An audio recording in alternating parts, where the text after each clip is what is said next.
it is spectacular to be here with you all. I want to thank the American Action Network for conceiving this idea to bring together leaders from around the country to talk about how we can develop a strategy over the long haul to create a welcoming environment for the emerging Hispanic populations all across the country. And it is fitting that it should be done here in Miami and in Florida, because Miami and Florida, I think, represents the future of the rest of the country in so many ways. We're diverse, we're open, we're tolerant, we love the diversity. If you just walk around this beautiful town in our state, people embrace diversity in this place in ways that I'm very, very proud. And so as we try to project the greatness of our country going forward, I hope that people will look to Florida as one of the places to get inspiration and guidance.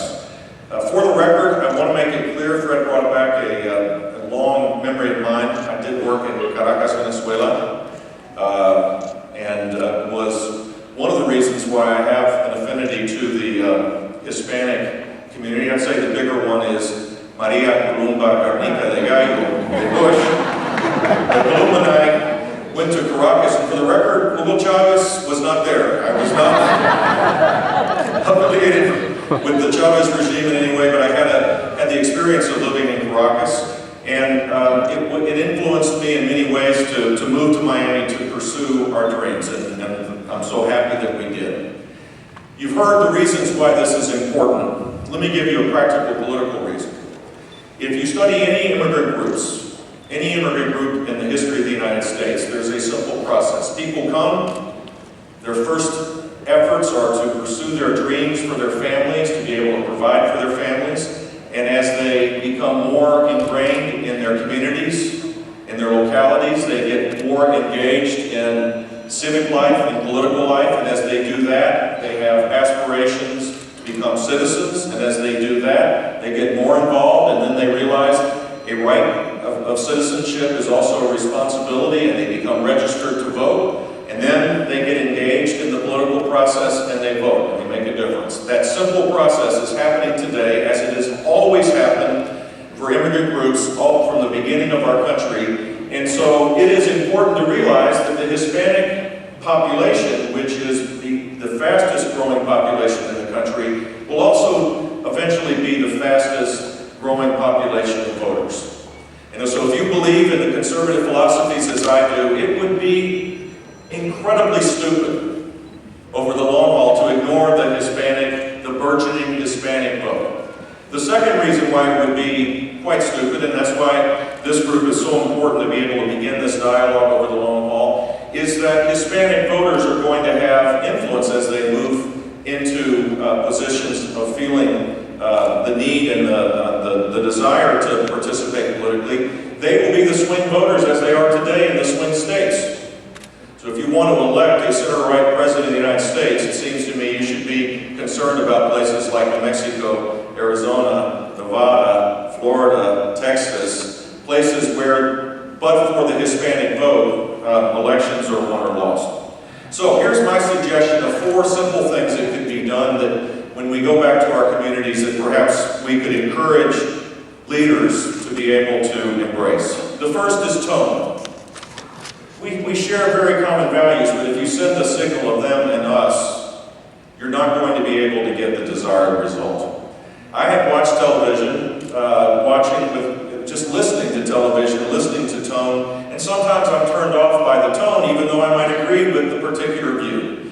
Leaders have to lead, and that means they have the responsibility of civility, in my opinion, as well as having a tone that draws people towards our cause rather than rejection. The second is to embrace a broad agenda as we reach out and include Hispanics in political life. Their Hispanic aspirations are no different than anybody else's. And it just seems to me sometimes we micro-target, we narrow-cast our message to unique ethnic groups, and that should not be the case.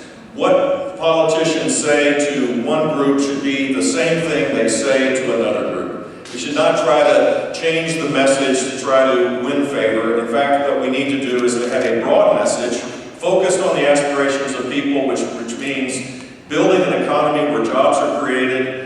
transforming our education system where every person is equipped to be able to pursue their dreams, and to focus on strengthening family life in our country. That will have broad appeal for everyone, and it will have broad appeal for Hispanics. The third thing that I would say is that leaders need to use the power of their office to advance this while people aren't watching. Embracing diversity means that if you're a governor of a state, that you appoint well-qualified people that reflect the diversity of your state.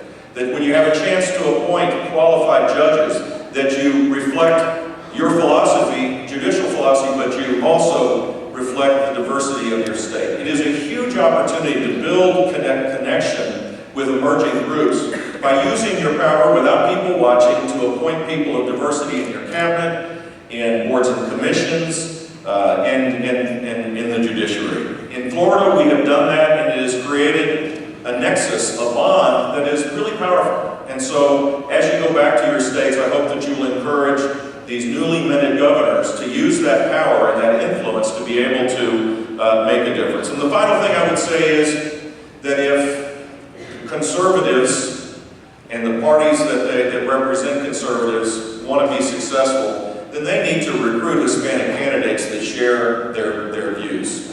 And thankfully, that is exactly what has happened in this last election cycle with the election of Governor Martinez, Governor Sandoval. Raul Labrador is a congressman from Boise, Idaho, believe it or not. Bill Flores from Texas, and many others. It is important for officialdom, if you will, to recruit conservative candidates that are Hispanic, that have that experience to be able to make the case to the broader community. Those four simple things, I think, will advance this cause, and then today you're going to hear about the issues that matter. Thankfully, the American Action Network realizes how important it is to focus on ideas, because at the end of the day, that's what politics is about. It is about sharing values that create powerful ideas, that strategies around those ideas are implemented to improve the chance for people to be successful in life. And I believe that if we focus on ideas, conservatives will win every time with Hispanics by our side. Así que a todos ustedes, bienvenido, espero que tienen un buen día. Gracias.